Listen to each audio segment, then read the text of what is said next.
말씀 로마서 1장입니다.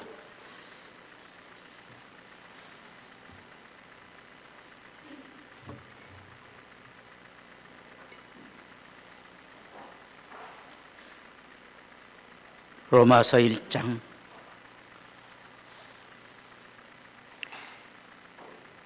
1절로부터 5절까지 우리 다 같이 한 목소리로 말씀해 보겠습니다. 예수 그리스도의 종 바울은 사도로 부르심을 받아 하나님의 복음을 위하여 택정함을 입었으니 이 복음은 하나님이 선지자들을 통하여 그의 아들에 관하여 성경에 미리 약속하신 것이라. 그의 아들에 관하여 말하면 육신으로는 다윗의 혈통에서 나셨고 성결의 영으로는 죽은 자들 가운데서 부활하사 능력으로 하나님의 아들로 선포되셨으니 곧 우리 주 예수 그리스도시니라. 그로 말미암아 우리가 은혜와 사도의 직분을 받아 그의 이름을 위하여 모든 이방인 중에서 믿어 순종하게 하나니. 아멘.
감사합니다. 예. 기쁜 소식을 찬송했는데 옆에 사람 얼굴을 보시고 메리 크리스마스.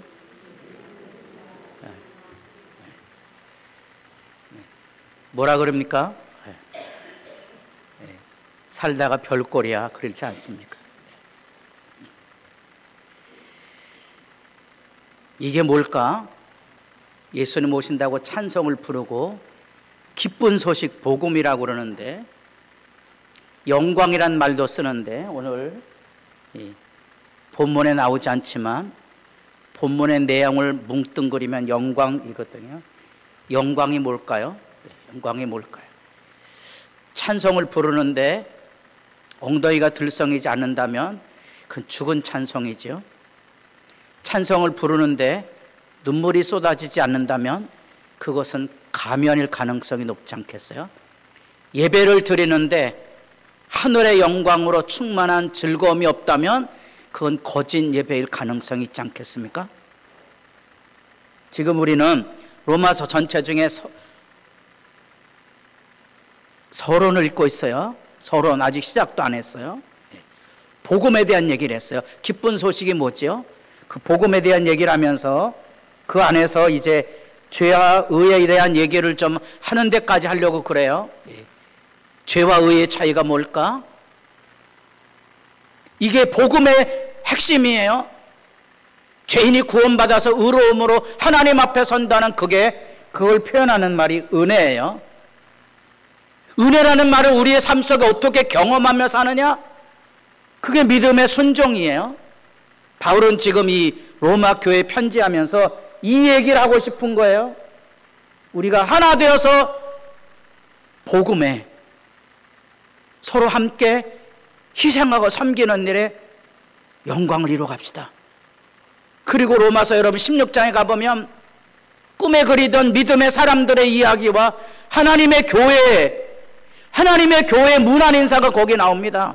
잊을 수 없는 믿음의 사람들의 영광을 소개해주고 있습니다. 이게 뭐지요? 이게 은혜인데, 이게 믿음의 순종인데, 눈물 나게도 사람들은 순종이란 말을 잃어버린 거예요. 뭐만 알고 있어요? 믿음만 알고 있는 거예요. 믿음이 뭔지에 대한 개념들을 우리 로마서 전체에서 이제 살펴보고 강조하고 있는데, 순종이 없으니까 뭐가 없는 거 아니? 주님과의 만남이 없는 거죠. 지금 이 기간이 예수 오심을 준비하는 교회가 전통적으로 기도하던 기도의 절기예요. 한 달간 마룻바닥을 눈물로 적셔가며 주님 오심이 무엇인가를 기다렸던 소중한 기도의 시간들인데, 그 기도의 시간을 다 빼먹고선 주님이 오시는데 무슨 기쁨이 있겠습니까? 아무 의미가 없는 허우적거림이 있는 거죠. 할 얘기는 너무나 많은데 이제 2개씩 묶어야 돼요. 복음 안에 바울은 이 얘기합니다. 하나는 은혜, 하나는 사도. 바울이 사도로 인정을 받았을까요? 못 받았을까요? 예? 평생 바울은 조롱을 받은 사람으로 서 있었죠. 예. 우리는 이 권력에 한 맺힌 민족이 돼서 슬프고 아프지만 완장을 차야 돼요. 완장. 그래갖고 비참한 게 뭔고 하니 교회에서도 완장을 차야 된다는 거야. 그 완장이 없으면 교회에서 활동을 못해요. 그래서 그 완장에 목을 메고 사는 거지. 비참함이죠. 그래서 묘지에 무슨 공까지 있다 그랬죠? 정성 이루는 이런 사람들이 누구니 꼭적지강에 이는 나와야 되는데 이런 게 아무도 없는 거야. 초시란 말 아세요? 옛날에 화천에서 고시를 보기 위해서 화천에서 예비 시험을 봅니다. 네. 떨어졌어요. 그래도 그 집안은 무슨 집안이 된 거예요? 초시 집안이 된 거예요. 시험 한번 봤다고. 네. 그게 우리 민족의 서글픔이에요. 그러면 여러분들이 왜 사람들이 교회당에까지 들어와서 이 직분에 목을 매는지가 이해가 될 거예요. 제가 얘기하지만 옛날 학교 다니면서 반장 안 해보신 분들은 교회에서 직분하시면 안 돼요. 네. 그분들은 한 맺힌 사람이 돼갖고요. 네. 뻘짓할 가능성이 굉장히 높아요. 여러분, 사도 아무도 알아주지 않아요? 그리고 수도 없이 손가락질을 당했어요. 근데 바울은 이렇게 예수 복음 안에서 자기를 표현하면서 고백하는 말이 뭔가 아닌 나는 예수 안에서 은혜를 입었고 나는 사도가 되었습니다. 그런 거야. 아무도 안 알아주는데 이게 뭔가 아니 믿음의 실제라는 거예요. 믿음의 실제가 뭔가 아니 이 은혜와 사도직을 아는 거예요. 여기 1장 1절 예수 그리스도의 종이죠. 종. 아주 고상하게 들리지만 머슴이에요. 머슴. 교회당에서 머슴되는 거를 영광으로 아는 거예요. 그게 믿음의 실제인 거예요. 사람들은 머슴 노릇을 안 하려고 그래요. 왜? 죄의 종 노릇 하느라고 예수 그리스도의 머슴 노릇하는 것을 잃어버린 거예요. 이제 그 비극이 여기 있어요. 이 은혜는 로마서예요. 저는 로마서의 핵심 구절이 이거라고 봐요. 많은 사람들이 로마서의 핵심 구절 1장 16절 17절 내가 복음을 부끄러워하지 아니하는 이 복음 모든 믿는 자에게 구원을 주시는 하나님의 능력이 됨이라. 아멘이죠. 아멘.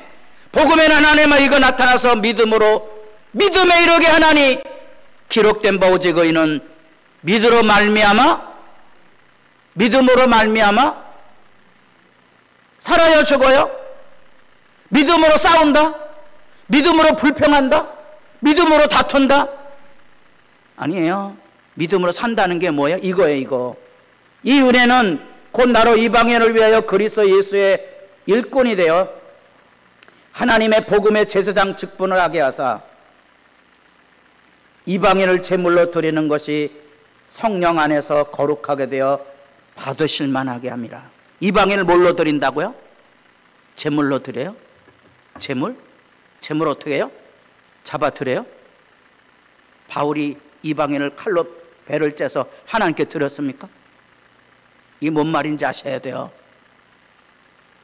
자기는 이방인에게 복음을 전하기 위해서 그들이 예수 믿어 순종하도록, 예수 믿는 게 아니에요.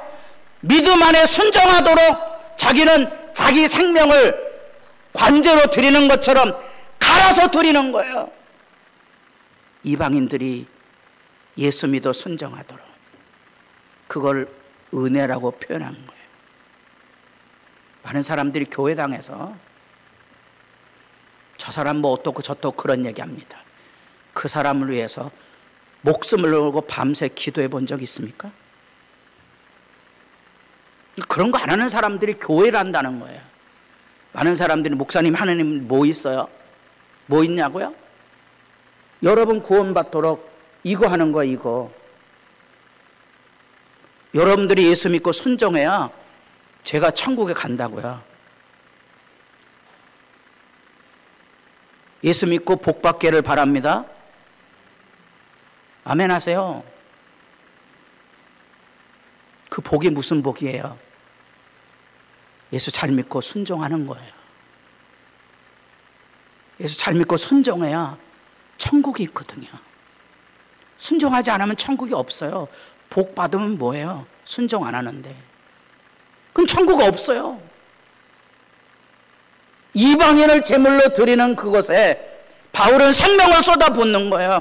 그래서 그들이 하나님 모시게 받으실 만한 사람이 되도록. 나는 사도 중에 가장 작은 자라. 가장 작은 자일까요? 아예 사도가 아닐까요? 아무도 바울의 사도직은 인정하지 않았어요. 네가 무슨 사도냐고. 고린도 교회 같은 경우 비난을 받죠. 1년 6개월을 바울은 고린도에서 생명을 쏟아 선교 사역하거든요. 바울이 그때 생각합니다. 나는 하나님의 교회를 박해였으므로 사도라 칭함받기를 감당하지 못할 자입니다. 나는 교회를 박해했던 사람이고 예수 믿는 사람 죽이는 일에 가담했기 때문에 나는 사도 자격이 없는 놈입니다. 나는 내가 사도의 자격이 없다는 걸 압니다. 나는 사도의 자격이 없지만 내게 은혜를 주어서 나를 사도로 삼으셨다는 거예요. 그러니까 내가 자랑할 건 아무것도 없는 거예요. 그러나 내가 나 된 것은 지금 내가 나 된 것은 하나님의 은혜로 된 것이니 내게 주신 은혜가 헛되지 아니하여 내가 모든 사도보다 더 많이 뭐 했어요? 죽도록 고생한 거지. 죽도록 고생한 거예요. 그 말이 뭐 있습니다. 다 같이 보겠습니다. 내가 한 것이 아니요 오직 나와 함께 하신 하나님의 은혜로라. 내가 죽도록 고생했지만 내가 아니요. 그게 뭐라고요? 하나님의 은혜로라. 이게 참 멋있는 말이거든요. 김훈 선생이 쓰는 칼의 노래라는 이순신 장군에 대한 소설이 있어요. 그 소설에 보면 그 역사적인 사료들이 이제 정확히 안 와서 비판의 소지가 있지만 그런 내용이 나옵니다. 이순신 장군이 바다를 지키는 수군 대장으로서 일을 하다가 오늘날로 말하면 정치바람에 내몰리게 됩니다. 그래서 하루아침에 우리로 얘기하면 해군 별 3자리가 잡혀옵니다. 쇠사슬에 매어 잡혀옵니다. 그래서 흰옷을 입힙니다. 뭐가 된 거죠? 이등병 된 거예요. 우리 정권이 바뀌면 뭐 이런 일들 뭐 일상으로 일어나잖아요. 우리나라 뭐 어느 대장은 별 4자리는 뭐 공감병에게 사각 깎는 일을 시켰다고 해서 고발이 당해갔고요. 3년간 재판을 받습니다. 따라해 보겠습니다. 무죄. 무죄 받으면 뭐예요? 다 쫓겨난 건데요. 놀라운 사실은 이순신은 그때 그 억울한 일을 당하고도 침묵했다는 거예요. 어느 술자리에도 어느 기록에도 이순신 장군이 그때의 삶에 대하여 그렇게 글을 많이 쓰고 기록을 많이 남겼던 이순신의 오록에 그게 없다는 거예요. 그 사람은 그게 굉장한 충격으로 다가왔다고 소설을 써내려가고 있습니다. 제일 비참한 건 교회에서 자기가 욕먹고 고생하고 수고했다고 뻘짓하는 거잖아요. 참 비참하잖아요. 이런 거 그 왜 비참한지 아세요? 이 사람 은혜를 모르는 거예요. 이 사람에게는 하나님의 은혜 가운데 기억해야 될 사람이 없어요. 마음에 은혜를 잃어버린 사람의 안타까움이죠.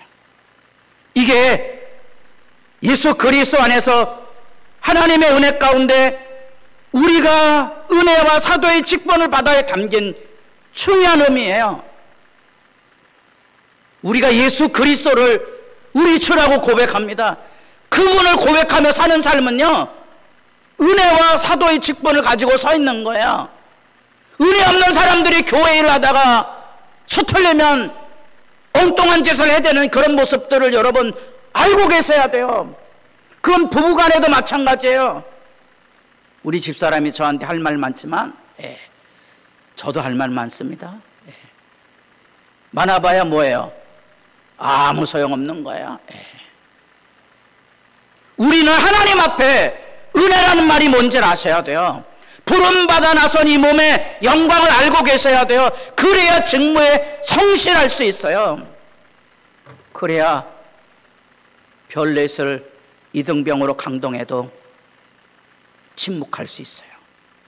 교회에서 뭔 여러분들이 영화를 얻으려고요, 머슴 노릇하는 것으로 감사할 수 있거든요. 인생이라는 것은 성공했다 실패의 나락에 떨어지는 건 순간이고요, 수도 없는 질고나 사람이나 변고를 당하는 것이 일상이에요. 억울하세요? 아니에요. 믿음의 삶은요, 넉넉히 이겨낼 수 있는 거예요. 그게 은혜라는 말이에요. 그 은혜 있는 사람이 몸관이 자리를 지키고 있는 게 직무예요. 제자리 지키셔야 되거든요. 제자리 안 지키는 거예요. 은혜가 없어서요. 은혜 없는 사람들이 자리만 지키고 앉아 있으면 그렇게 사람들을 비난해요. 수치스러운 거거든요. 여러분 혹 만약에 이혼법정에 가게 되거든 다 주세요, 달라는 대로. 아멘 하는 분은 없으시네. 다 채워줄 거예요. 제가 이렇게 공개적으로 설교하잖아요. 다 줄 거예요. 따라해 보겠습니다. 가진 게 적은 게 감사하다. 왜? 가진 게 많았으면 억울해서 다 못 줄 거 아니에요.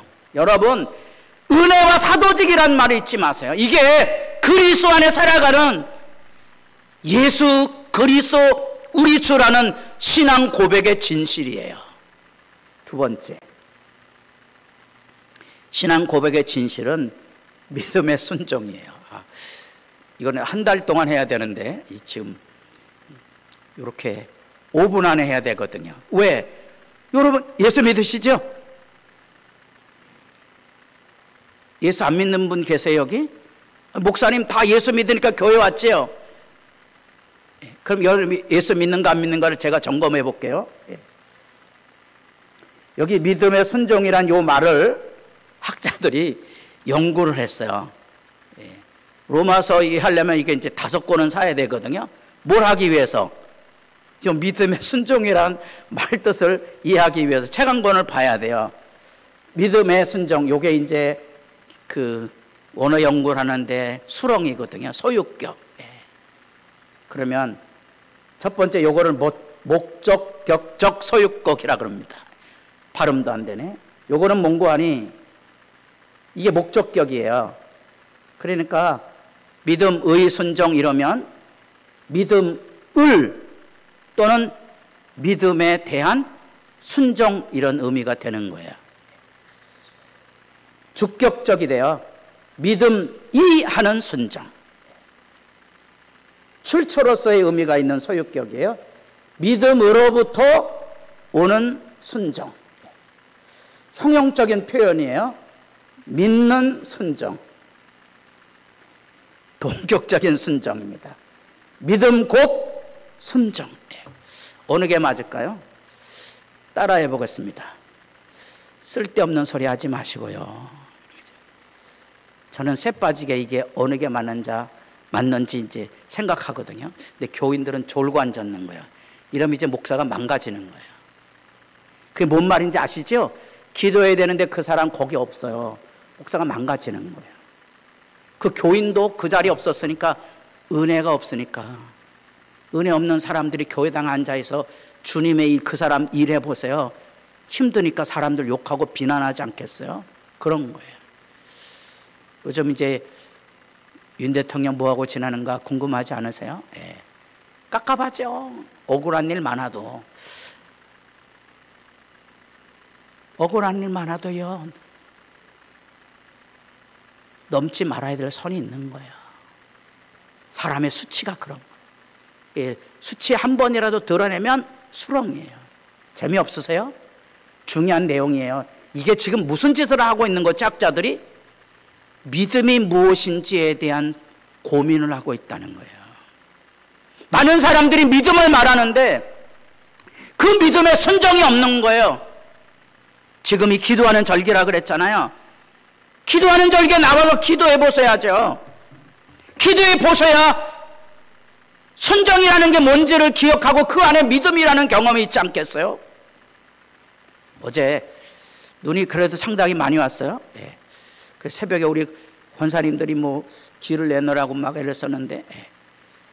길만 겨우 냈어요. 이제 아침에 밥을 먹었죠. 보통보다 이제 밥을 많이 먹었어요. 예. 뭐 하려고? 눈을 쓸어야 되잖아요. 예. 그래서 이제 완전 무장하고 이제 눈을 쓸러 나가는데, 이거는 뭐 오전 내쳐야 되거든요. 예. 근데 해필 그날, 어제가 토요일이야. 제가 나갔더니요, 집사님 먼저 와 계신 거예요. 따라해 보겠습니다. 할렐루야. 예수님 오셨어요? 안 오셨어요? 어디 오셨어요? 어제 눈 치는데 오셨잖아요. 그건 누구만이 알아요? 눈 치우는 사람만 아는 거지, 안 치운 사람은 모르는 거예요. 예수님이 우리 주변에 수도 없이 와도 믿음의 자리, 순종을 지키지 않는 사람들에게는 예수님을 누리지 못하고 사는 거예요.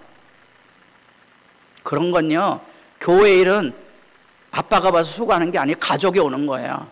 가족이 오면 애들은, 아빠는 눈치고 애들은 뭐 하겠어요? 눈사람 만들고 그런 거죠.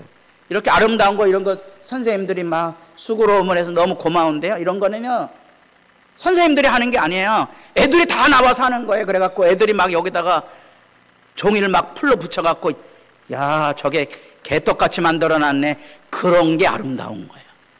그 아이들은 바로 그곳에서 예수 오심을 만나는 거예요. 성탄절이래 봐야 아무 기쁨도 즐거움도 없다가 예배 드리고 돌아가죠. 무슨 성탄절이에요? 새벽에 한번 다 나와보시고 그 다음에 얘기 좀 했어요. 저는 매년 해마다 이제 고민이 되는데, 이거 성탄절 새벽 예배는 한 7시쯤 드렸으면 좋겠는데 권사님들이 또 아우성 칠 거거든요. 목사님 그러면 안 되는 겁니다. 기도에 전기가 빠집니다. 우리 집사람 그러니까 그 왜 그러냐고, 그냥 5시에 하자고. 고민이 있어요. 애들이 5시에는 못 일어나거든요. 가족들이 와야 되는 거죠. 그래서 예배가 뭔지 기도가 뭔지를 보고 듣고 배우는 거고요. 그게 살아나면 교회는 사는 거고요. 그게 살아나지 못하면 교회는 생명을 잃어버리는 거예요. 예배가 축제가 되지 않는 교회는 예배를 하나님 앞에 영광으로 다음 세대에게 전수를 못해요.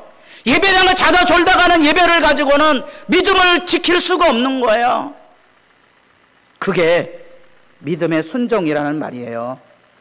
보세요. 내가 만약 네 아버지 다윗이 행한 같이 마음을 온전히 하고 바르게 하여 내 앞에서 행하며, 내가 다 같이 보겠습니다. 네가 명령한 대로 온갖 일에 순종하여 내 법도와 율례를 안 지키면 어떻게 되는 거예요? 안 지키면 죽는다는 거예요. 이거 누구 얘기예요? 다윗이 솔로몬에 대한 얘기예요. 절렬한 얘기예요. 믿음의 순종이라는 거 이거 하셔야 돼요. 기도해야지. 예. 자동차 사고가 났어요.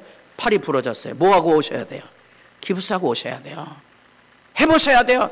하나님 기도하려고 하는데 팔 부러뜨립니까? 우리 하나님에게 막 삿대질해 가며 기도하시다가 예수를 만나셔야 돼요. 그래야 믿음의 진실을 보존할 수 있는 거예요. 그뿐 아니라 또한 우리 곧 성령의 처음 익은 열매를 받아 우리까지도 속으로 상식하여 양자 될 것. 우리는 이 혈통 중심의 문화가 돼서 양자란 말이 별로 달갑지가 않은데, 서양 문화 안에, 로마 특별히 문화 안에서 양자는 아주 일상적인 거예요.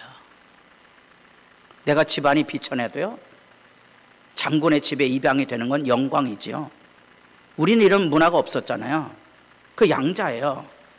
이 양자가 되면 로마 시대 때 장군의 유산을 다 이어받을 수 있어요. 양자. 우리는 예수를 통하여 하나님의 양자가 되는 거죠. 하나님의 모든 것이 내 것이 되는 거죠. 이런 것들에 대한 표현들이 여기 가득 차 있는 거예요. 다 같이 보겠습니다. 우리가 소망으로 구원을 얻었으며. 그럼 또 손 들어야 되지 않겠어요? 믿음으로 구원받는다. 손 안 드시네. 따라해 보겠습니다. 만사가 귀찮아. 이게 뭐죠? 이게 현대 사회학자들로 말하는 거예요. 현대 사회학자들도 세상의 그 사회 질서가 무너진 게 뭔고 하니 시들시들한 시들함이에요. 아침에 일어나도 밥을 먹어도 아무 느낌이 없어요. 예배당에 와도 기도를 해도 성탄 자리에 와도 아무 느낌이 없어요. 시들시들한 사회가 죽는 거예요. 아침에 일찍 일어나서 잠자는 아내의 얼굴을 보고 사랑해 그래야 되는데 저놈은 마누라 자든지 말든지 이런 게 뭐예요? 시들함이거든요. 교회 왔는데요 아무 느낌이 없어. 왜?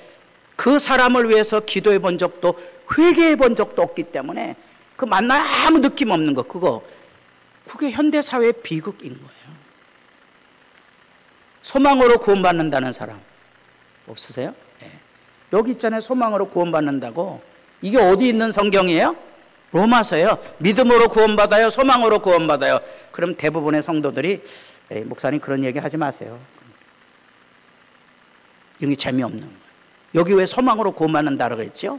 믿음이라는 것은 나 예수 믿고 천국 갑니다 그 끝이 아닌 거예요. 믿음의 선한 싸움을 싸워야 되는 거예요. 내가 대장이 됐다가 1등병이 되는 수모를 당해도 참고 기다릴 수 있어야 되는 거예요. 뭘 교회에서 하나님 앞에 힘들고 어렵다고 말하고 멸시천대 받았다고 아우성 칩니까?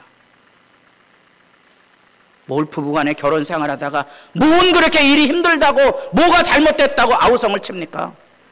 하지 마세요. 수치스러운 거예요. 믿음의 순종이란 말에 담겨져 있는 의미가 바로 그런 거예요.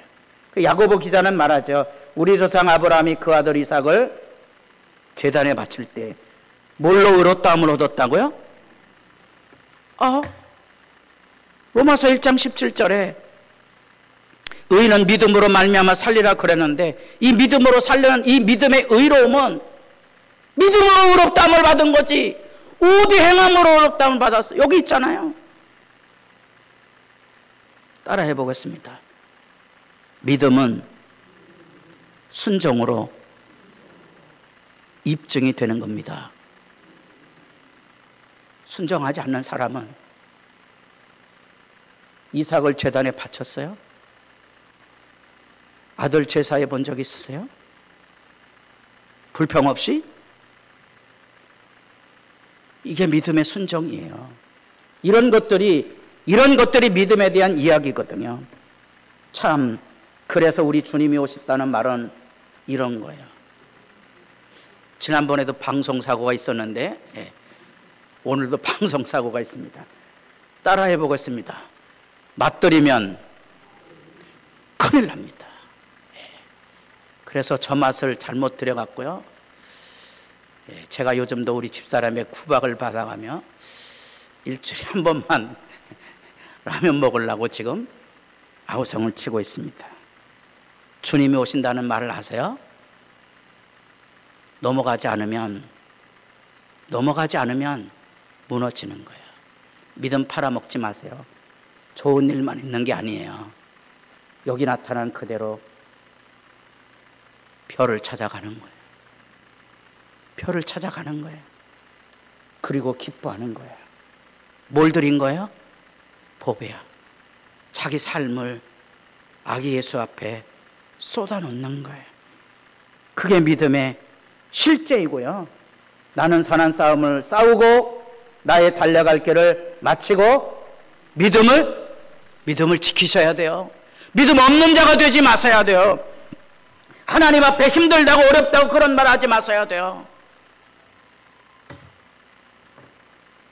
한 국사학자 우리 이태진 교수, 안정근 의사의 어머니 가게의 조동성 교수가 글을 쓰고 어떤 사람이 그거를 이제 그 후하기 소설로 그것을 만든 책이 하나 있습니다.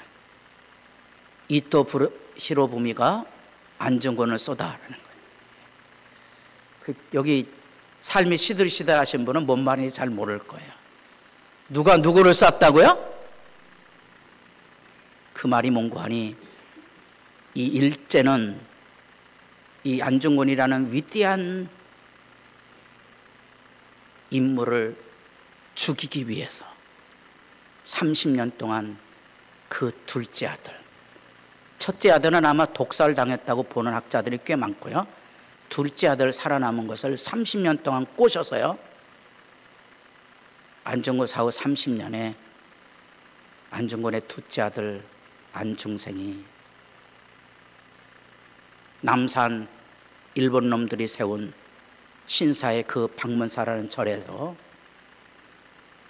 이토 히로부미 아돌에게 자기 아버지가 잘못했다고 용서를 구하게 됩니다.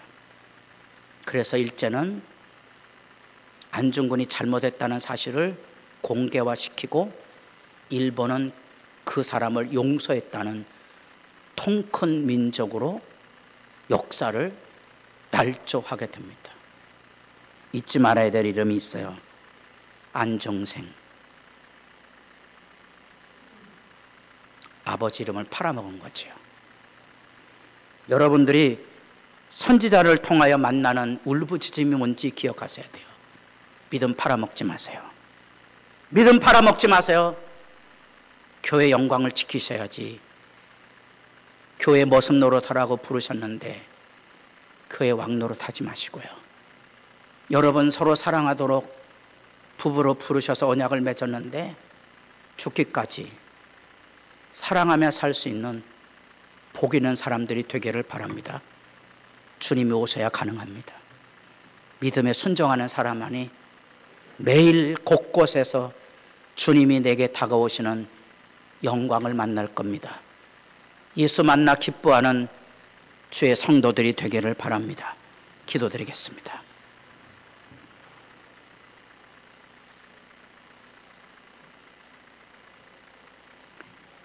내가 죽게 되었으니 이 장자의 명분이 내게 무엇이 유익하리요? 세대 앞에 예수 믿는다는 사람들이 예수 모습으로 사는 영광을 세상의 권력 앞에 팔아버리고 자기들이 왕노릇하고 자기들이 큰 소리치는 모든 현실들을 저희들이 살아가고 있습니다.